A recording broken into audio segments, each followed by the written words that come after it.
Welcome to भाई की बढ़ाई सब्सक्राइबर, और जिन्होंने नहीं किया वो कर दो। कर दिया, चल पढ़ाओ। आज की मूवी का नाम है मैटर इन आवर सराउंडिंग।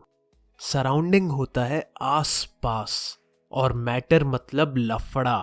तो चलो देखते हैं कि हमारे आसपास क्या लफड़ा चल रहा है।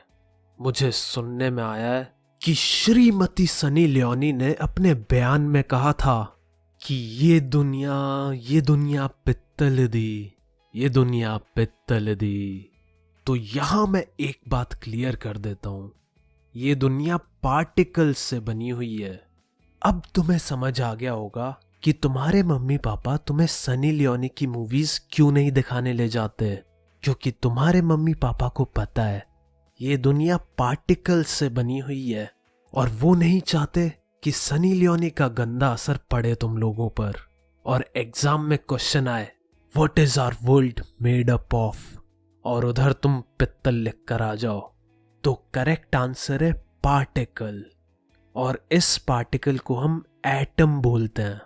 और एटम्स पर पूरे 2 चैप्टर हैं आगे, और उनके बारे में हम आराम से पढ़ेंगे कि किस किस टाइप के एटम्स होते हैं, उनकी क्या प्रॉपर्टीज होती हैं, वगैरह वगैरह। तो अभी तक तुम्हें 2 बातें बिल्कुल क्लियर हो गई होंगी। फर्स्ट, कि सब कुछ पार्टिकल्स से बना हुआ है, सब कुछ, लकड़ी, इंसान, बादल, माउंटेन्स, चाय, पेन, पेपर, पीकेपी का बैंड, सब कुछ पार्टिकल्स से बना हुआ है। और सेकंड, ये जो पार्टिकल्स हैं ये बहुत छोटे से होते हैं, इन्हें तुम अपनी आंखों से भी नहीं देख सकते। तुम्हें एक बहुत ही तगड़ा वाला माइक्रोस्कोप चाहिए होगा एटम्स को देखने के लिए। चलो अब इन पार्टिकल्स के कुछ कैरेक्टरिस्टिक्स देखते हैं। तो बुक में मेनली 3 कैरेक्टरिस्टिक्स दिए हैं, तो हम भी बस 3 ही पढ़ेंगे, क्योंकि सिलेबस पूरा हो जाए वही बहुत है, ज्यादा ज्ञान की हमें भी जरूरत नहीं है। तो कैरेक्टरिस्टिक 1 है कि इन पार्टिकल्स के बीच स्पेस यानी जगह होती है, मतलब कि एक पार्टिकल और दूसरे पार्टिकल के बीच थोड़ा सा गैप होता है। और क्योंकि गैप होता है तभी तो हम चीजों को एक दूसरे के अंदर मिक्स कर पाते हैं, जैसे दूध में चीनी, पानी में ग्लूकोज और हवा में पाद। तो इस प्रोसेस को हम डिफ्यूजन बोलते हैं, जब हम चीजों को एक दूसरे में मिक्स करते हैं।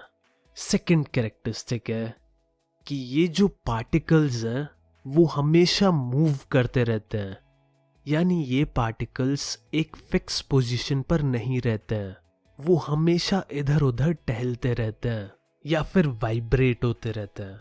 इनका हिलना डुलना कभी नहीं रुकता है। और अगर कोई चीज हिलती रहती है तो हम कहते हैं कि उसके पास काइनेटिक एनर्जी है। और ये काइनेटिक एनर्जी वाला कॉन्सेप्ट हम फिजिक्स में पढ़ेंगे। वैसे काइनेटिक एनर्जी का केमिस्ट्री से बहुत कम लेना देना है, तो फिकर नॉट। तो ये जो पार्टिकल्स हैं ये और भी ज्यादा मूवमेंट करने लगते हैं अगर हम टेम्परेचर इंक्रीज कर देते हैं, यानी जैसे ही हमने टेम्परेचर बढ़ाया इनकी स्पीड और भी ज्यादा बढ़ जाती है। और जस्ट अभी मैंने तुम्हें बताया था जो भी चीज मूव करती है उसके पास काइनेटिक एनर्जी होती है। तो अब अगर वो चीज और भी ज्यादा स्पीड से हिलेगी तो मतलब उसके पास और भी ज्यादा काइनेटिक एनर्जी हुई। तो यहां से हम कह सकते हैं कि जैसे ही हम टेम्परेचर इंक्रीज करते हैं तो पार्टिकल्स की स्पीड बढ़ती है, और स्पीड बढ़ती है तो मतलब पार्टिकल्स की काइनेटिक एनर्जी भी बढ़ी। फिलहाल के लिए तुम बस इतना समझ लो, टेम्परेचर बढ़ा तो पार्टिकल की स्पीड भी बढ़ेगी, और टेम्परेचर घटा तो पार्टिकल की स्पीड भी घटेगी। ये काइनेटिक एनर्जी वाला कॉन्सेप्ट चैप्टर 11 में है, तो जब तुम वो सीख लोगे तब तुम्हें ये काइनेटिक एनर्जी क्यों बढ़ रही है वो भी समझ आ जाएगा। और बाकी मैंने बेसिक तो बता ही दिया है कि स्पीड बढ़ती है तो काइनेटिक एनर्जी भी बढ़ती है, और स्पीड कम होती है तो काइनेटिक एनर्जी भी कम हो जाती है। लेकिन यार अब तुम कहोगे कि भाई तुझ पर पूरा भरोसा है, तूने कहा कि टेम्परेचर इंक्रीज करने पर स्पीड बढ़ जाती है, तो हमने आंखें बंद करके मान लिया। लेकिन यार, एक सबूत या कोई एग्जाम्पल तो दे दे इसका। ये मत सोचो कि हम तुझ पर शक कर रहे हैं। ना ना ना ना, बस ऐसी पूछ रहे हैं। देख ले, कुछ याद आ रहा हो तो बता दे। तो यारो, तुमने देखा होगा जब तुम अपना वो हॉर्लिक्स वगैरह दूध में मिलाते हो, तब गर्म दूध में तो इजीली मिक्स हो जाता है, पर ठंडे दूध में बहुत मुश्किल होती है मिक्स करने में। चम्मच कितना ही जोर जोर से घुमा लो, बड़ी आराम आराम से मिक्स होता है हॉर्लिक्स। तो एक्चुअली में होता क्या है कि गर्म दूध में टेम्परेचर होता है हाई, तो पार्टिकल्स की स्पीड बढ़ जाती है, तो वो जल्दी से एक दूसरे में मिक्स हो जाते हैं। और ठंडे दूध में टेम्परेचर होता है लो, तो स्पीड भी होती है कम, और पार्टिकल्स बड़ी स्लोली स्लोली मिक्स होते हैं। अब हम चलते हैं कैरेक्टर की स्टिक नंबर 3 पर। तो ये कहता है कि ये जो पार्टिकल्स हैं, ये एक दूसरे की तरफ अट्रैक्ट भी होते हैं, मतलब एक दूसरे को अपने पास खींचते रहते हैं। चलो अब नेक्स्ट टॉपिक। अब ये तो बचपन से पढ़ते आ रहे हैं। 3 स्टेट्स ऑफ मैटर होती हैं, सॉलिड, लिक्विड एंड गैस। यार फील ही नहीं आ रही कि 9th में आ गए हैं।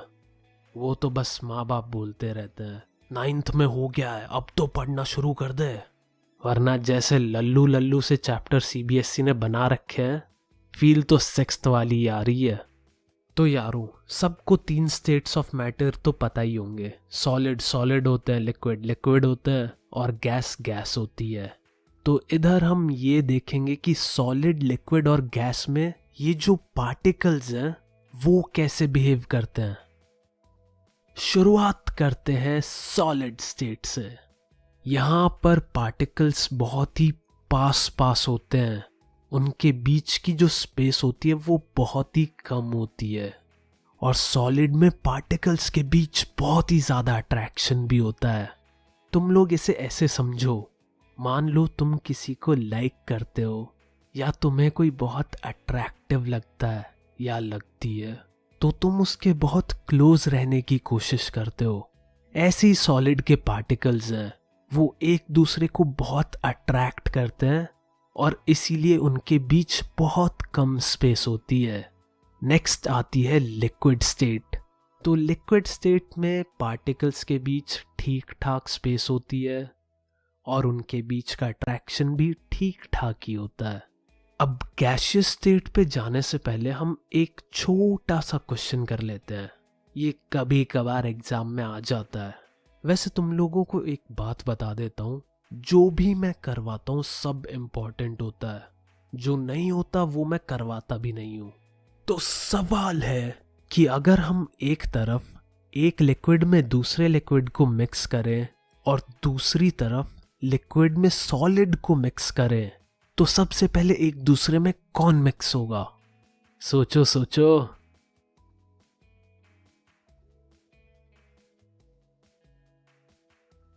अरे बिल्कुल सही, लिक्विड लिक्विड जल्दी मिक्स होंगे। और इसके पीछे का रीजन है कि लिक्विड में पार्टिकल्स के बीच स्पेस ज्यादा होती है, वो जल्दी मिक्स हो जाते हैं दूसरे लिक्विड में। सॉलिड के पार्टिकल्स के बीच स्पेस कम होती है, तो वो बहुत टाइम लगाते हैं मिक्स होने में। आशा करता हूँ ये जो बातें मैं तुम्हें बता रहा हूँ ये तुम्हारे दिमाग में भी मिक्स हो रही होंगी। चलो आते हैं गैसियस स्टेट पर। तो यहाँ पर इसके पार्टिकल्स में बहुत कम अट्रैक्शन होता है, तो ये एक दूसरे से दूर ही रहना पसंद करते हैं। इनके पार्टिकल्स के बीच सबसे ज्यादा गैप होता है। अब यार तुम्हें याद आ रहा होगा, कैरेक्टर के स्टिक तो 3 थे, फर्स्ट स्पेस, सेकंड स्पीड और थर्ड अट्रैक्शन। तो स्पीड के बारे में तो मैंने कुछ बताया ही नहीं, तो टेंशन क्या है, अब बता देते हैं। सबसे ज्यादा स्पीड होती है गैस के पार्टिकल्स की, फिर लिक्विड की, और सबसे स्लो होते हैं सॉलिड के पार्टिकल्स। देखो और कुछ हो ना हो, बट इतना जरूर याद कर लेना कि हर एक कैटेगरी में लिक्विड हमेशा बीच में ही आता है, और अब हम भी आ गए हैं मूवी के बीच में, तो टाइम हो गया है एक इंटरवल का। चलो बाय, मिलते हैं अगले एपिसोड में। और हाँ, ये एक छोटी सी टेबल है, इसको भी याद कर लेना।